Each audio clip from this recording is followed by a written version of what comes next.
find the coffee section and look for another mocha pot.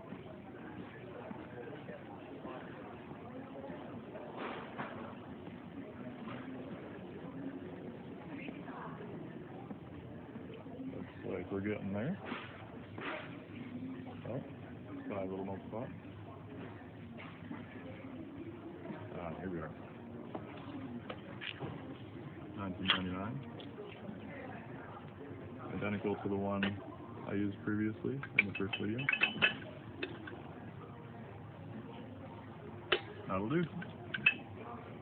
Set to go. Found the Fairview fittings.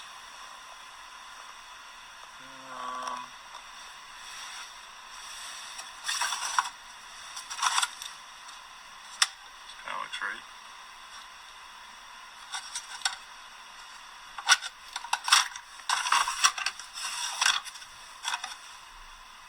It's kind of chunky.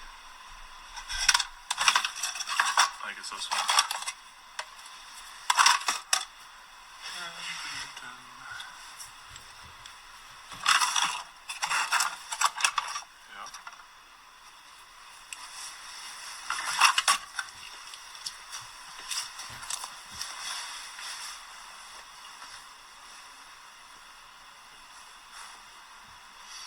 I think all I need is this guy,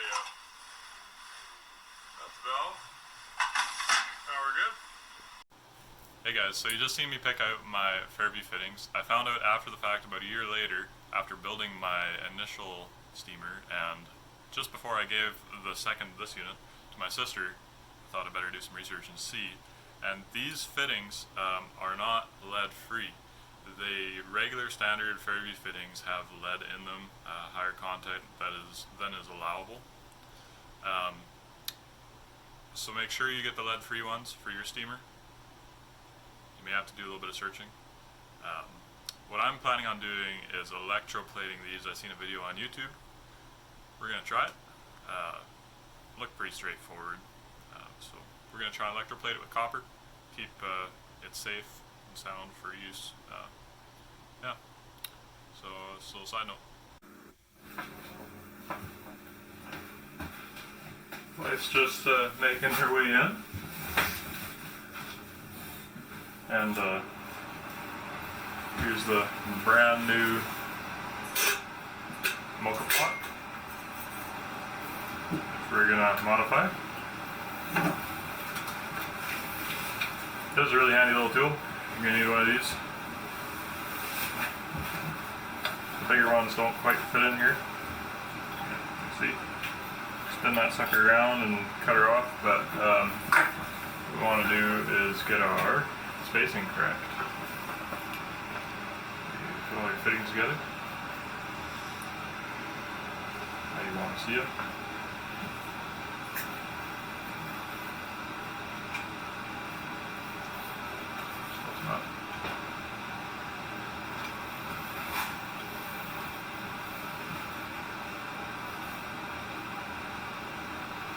Test fit this thing. Cut off there, I'll be way too high.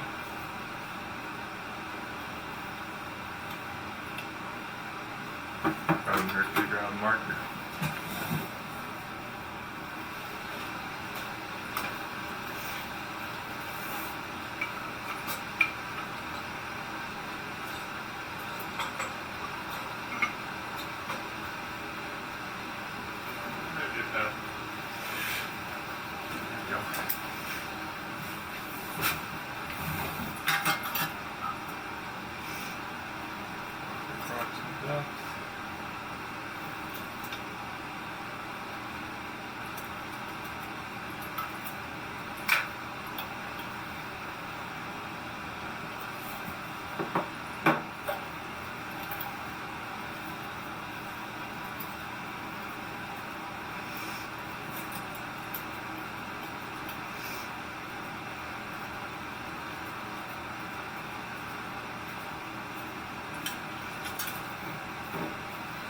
Fastened on there. Remember, it's gonna sink in there a ways. This is the depth of this fitting.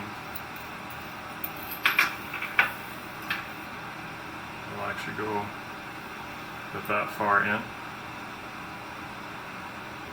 Well, it seats completely. But you have a little bit of give.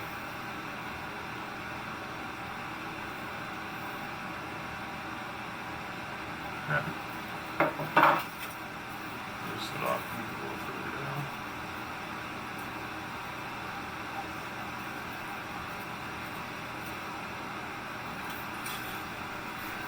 And you start spinning it. It's called a mini tubing cutter. Turn for a while, it starts getting easy. You turn this knob until it gets tight. Spinning it around.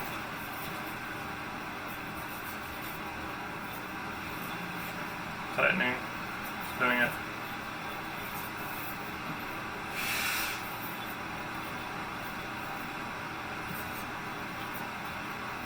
This tool cost about $20, I believe it was.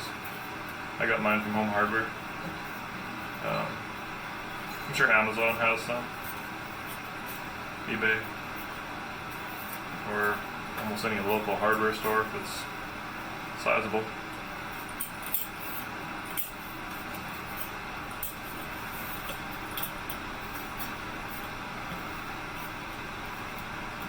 What's nice about these cutters is they don't make a rough edge. You end up with a relatively smooth edge. We're cut off. See how this bad boy's gonna fit in here for real. I like to bend this lip down a little bit so that this can seat properly. So I might go ahead and cut mine down a little further.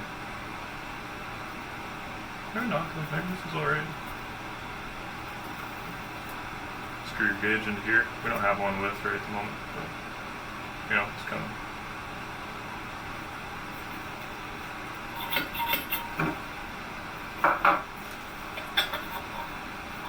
It's got to go on first.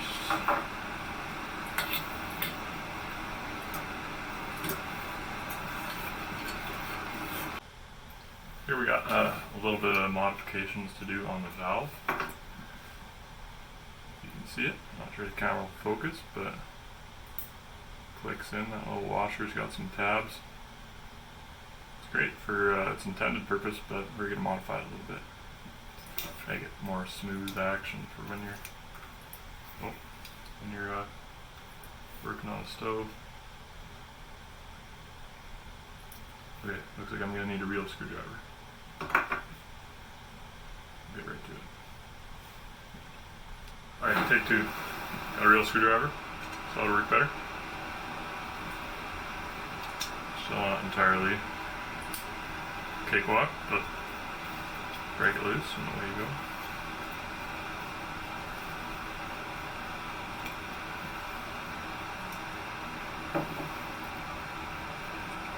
Take the spring off, screw this little guy, and just flip them over.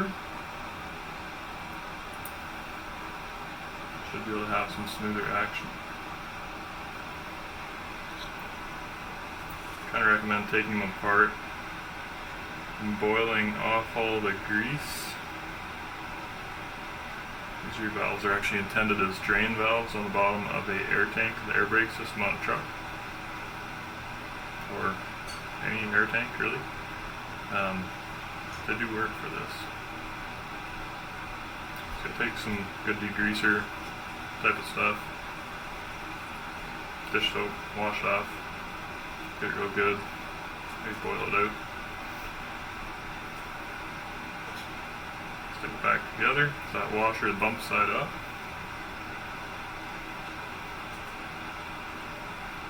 Screw it back together, a little lesser tension than what it originally comes with. You end up with a far smoother action for your steamer on the stove. So here we are. I came to my dad's shop to use some of his tools. What we're going to do is I need to cut this pipe into our, what would you call it? Your spout, I guess? Your steam wand, there we go, that's what we're talking about. Almost kind of like this curve. We're going to sand this like crazy to get some polish onto it.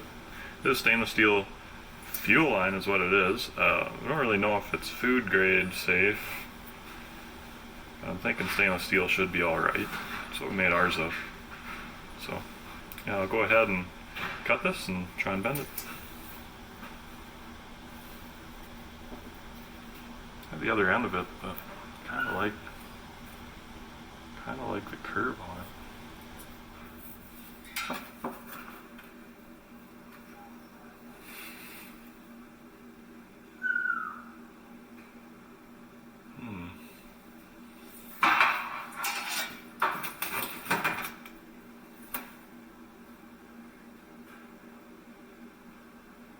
Probably an alright spot to cut it off.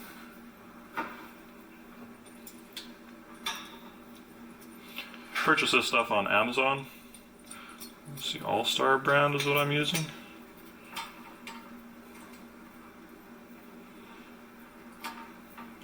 It's relatively pricey, I guess, if you want to just use it for one steamer. But if you are a mechanic and you like building stuff, you'll probably find a use for it. Beyond that, there was also 10-inch sections, I believe, on Amazon that were food grade safe. That's probably what I'd recommend. I had this stuff lying around, so we're going to try it.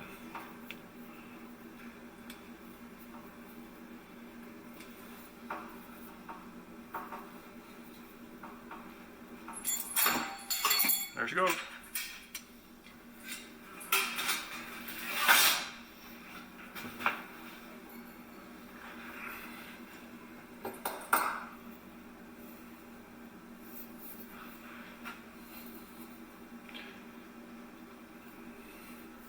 Requires a little bit of forming. And you can always try again if it doesn't do it the first round.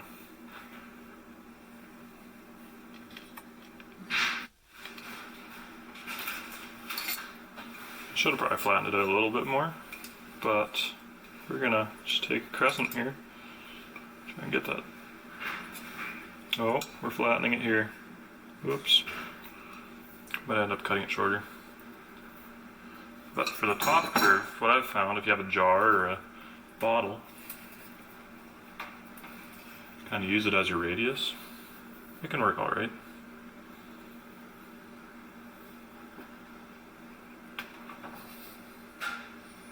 Just kind of play with it until you get what you want.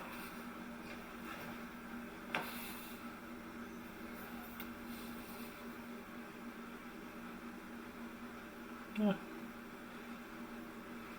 Make it a little tighter.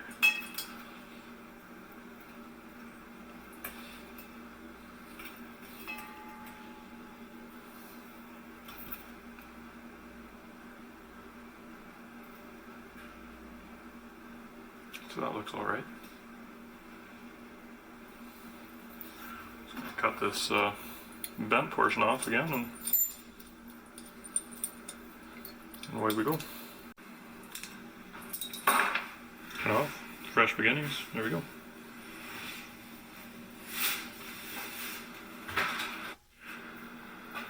Here I got my tea. You're gonna need a little bushing like this, or depending on your gauge. Essentially, what this does is you can screw it into your tea, pushes it down, so you can get an 1/8 inch fitting in there. This so happens to be a pressure gauge. We're getting to focus, maybe. Pressure gauge from an air compressor. It's probably got too high of a range, but I'm a little curious to see how high it will go when we have it on the stove. So I might put it in there for now.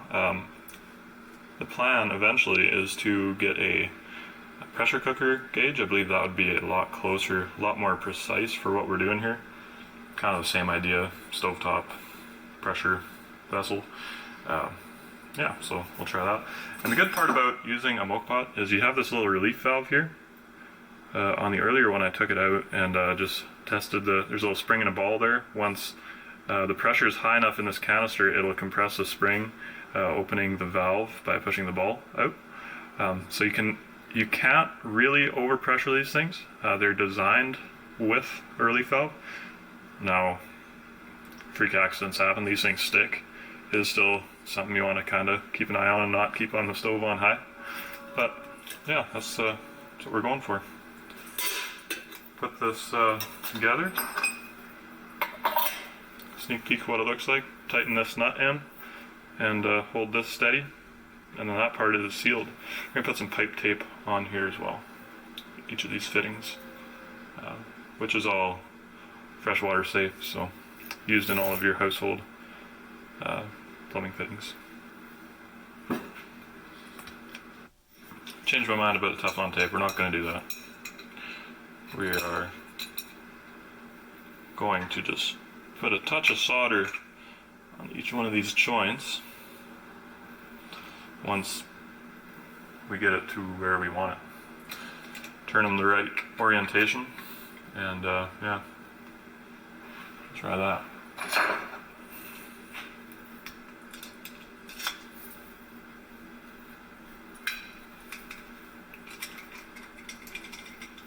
Huh?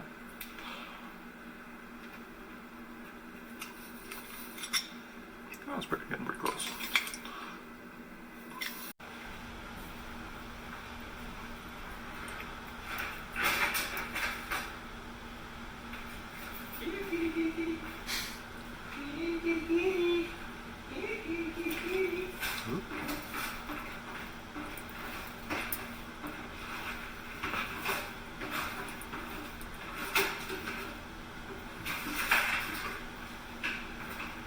It's turning relatively easy. Too easy probably wouldn't be good either. Yeah, so that's that. What we're going to do is heat this up with a torch until the solder can melt on there. Throw a little solder on. Solder paste. It says lead free. This was purchased for plumbing, so it was a plumbing kit, so I'm hoping it's all healthy and good to go. Safe flow, sounds good. Heading in the right direction.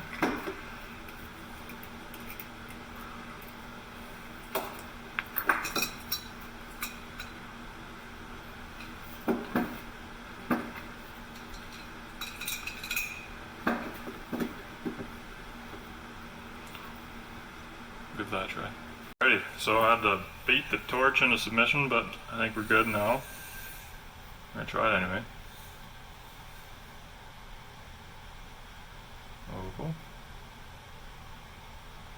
Proper tools make mechanics' life a lot easier. But, you know, you can usually make things work.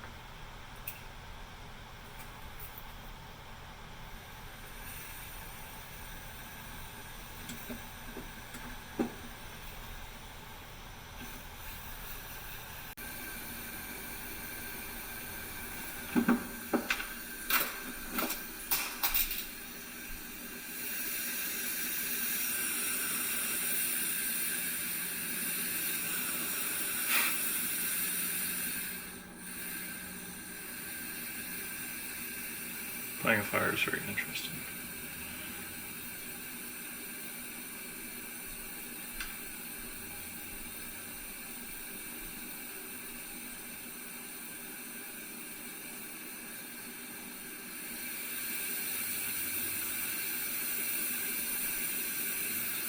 There we go, now she's finally warming up enough.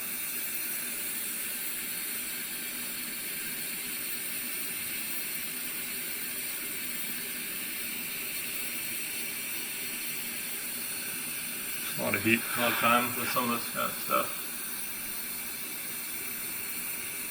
Big old brass fitting. You see it's melted down through there. I think that'll be a really good seal.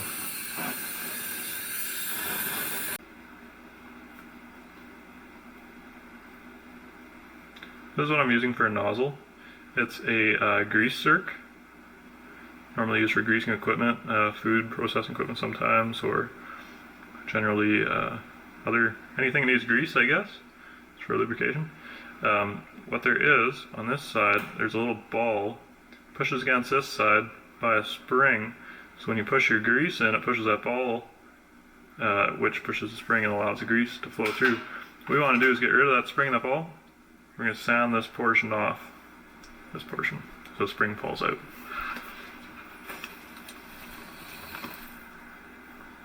There you go.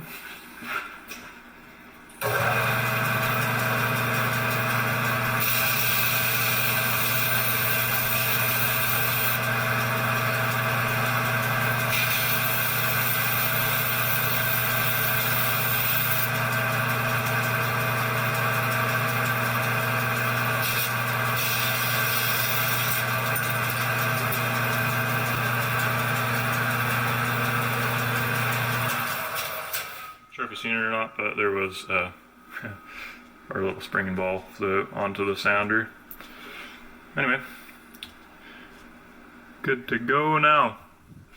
See if I can get a little zoom up on that.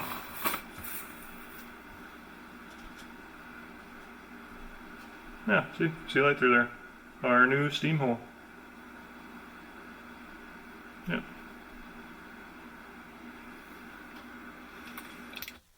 We're tightening a grease zerk into the tip of this stainless pipe.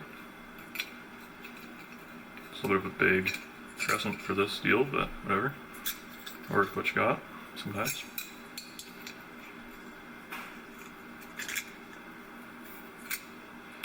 And it is stripping out, which is okay. That's alright. Try and get it as far in there as you can.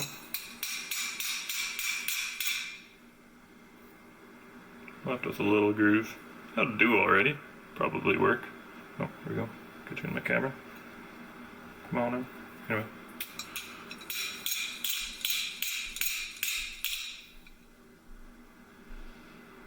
Probably more importantly, it should be straight.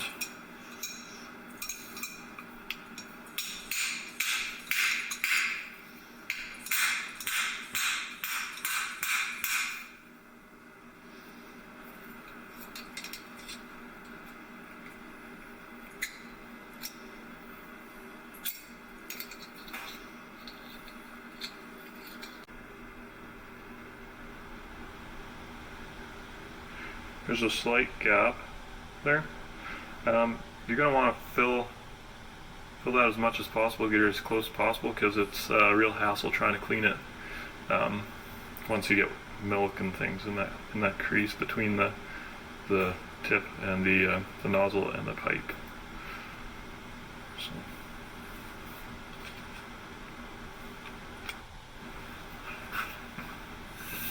Yeah, I'm on a walk over my Due for an oil change? bad, that's not bad.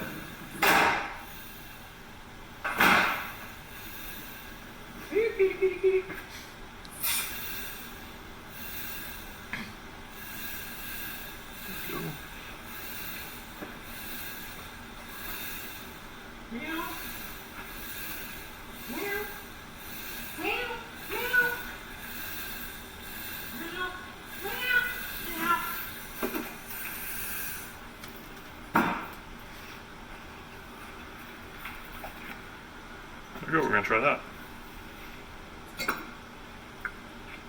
Need to brush it off a little bit, sand it, that'll work. Get to the next stage here, we're going to try and bend this lip down a little bit.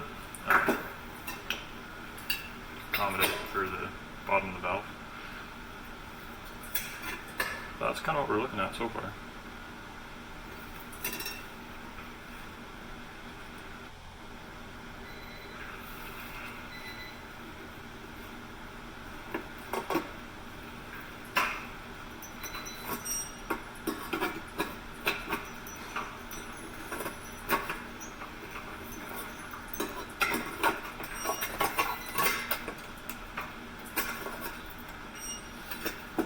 Try that. A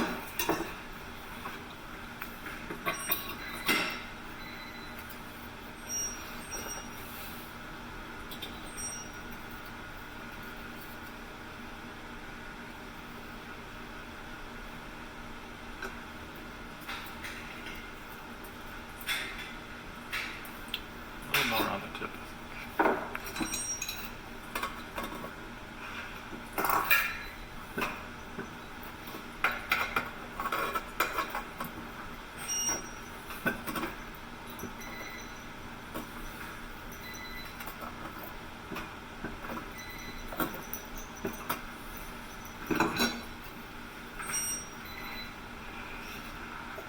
Check my temperature.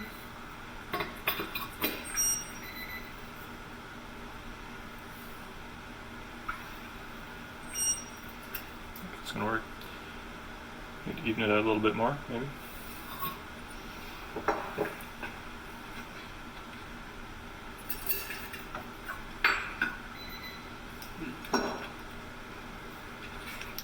Kind of how we're tightening it. One wrench on the nut, the one on the assembly.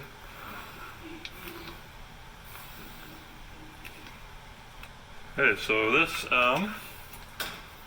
fitting, this is how this goes together. I took this to the sander, not sure if you can see it. Tried to down the outside diameter a bit. Still a little too large for this hole, thought we were just going to drill it out. And that's how I did my last one. Be a little careful.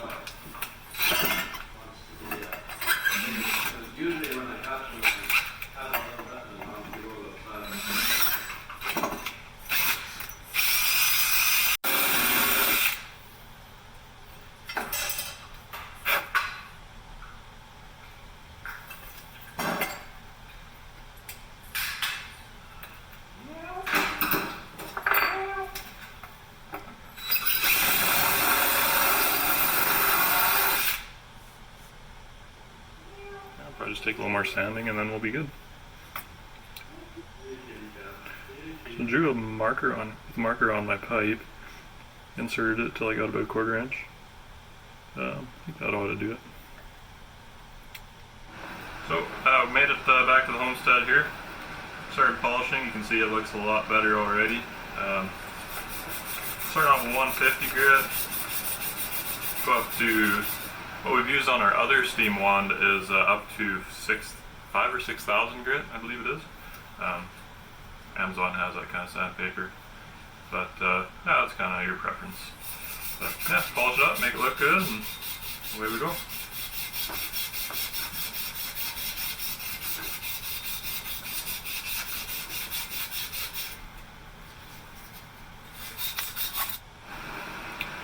We're down to the handle section now. When I found myself a piece of wood I thought would be suitable for a handle. This kind of takes a bit of love and care. I chop out a chunk. I always like getting part of a knot. I feel like it makes for nice texture. And we're carving out the inside here. Dremel working all right to fit this. So after that, once you got it fit, it's basically sanding it till you're happy.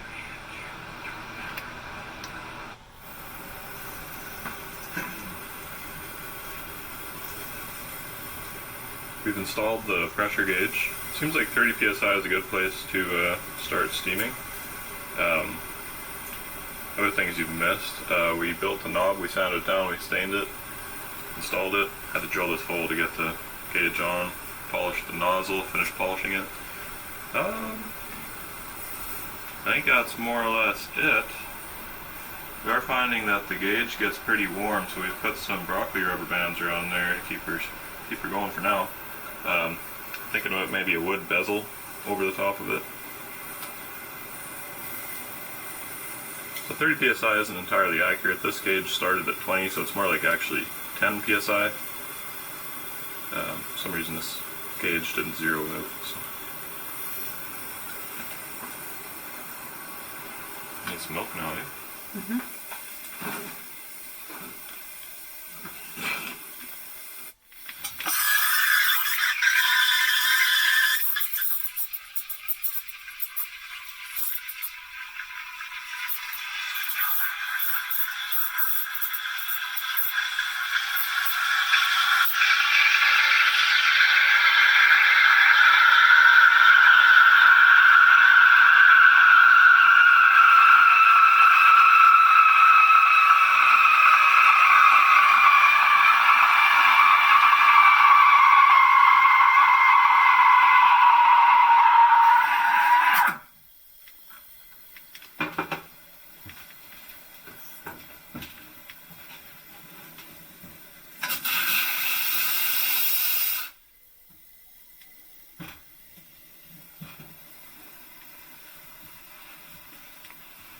And that's the maiden voyage.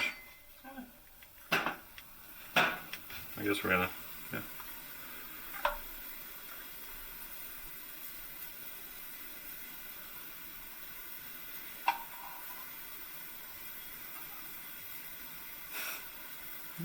Kind of. Kinda.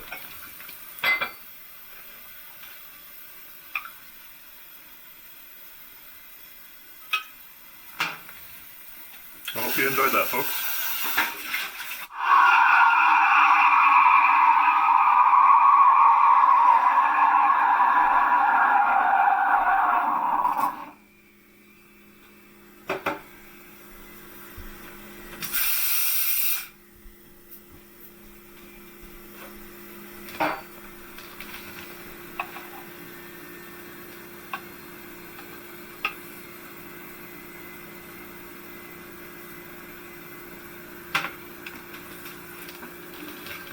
That one's marked there.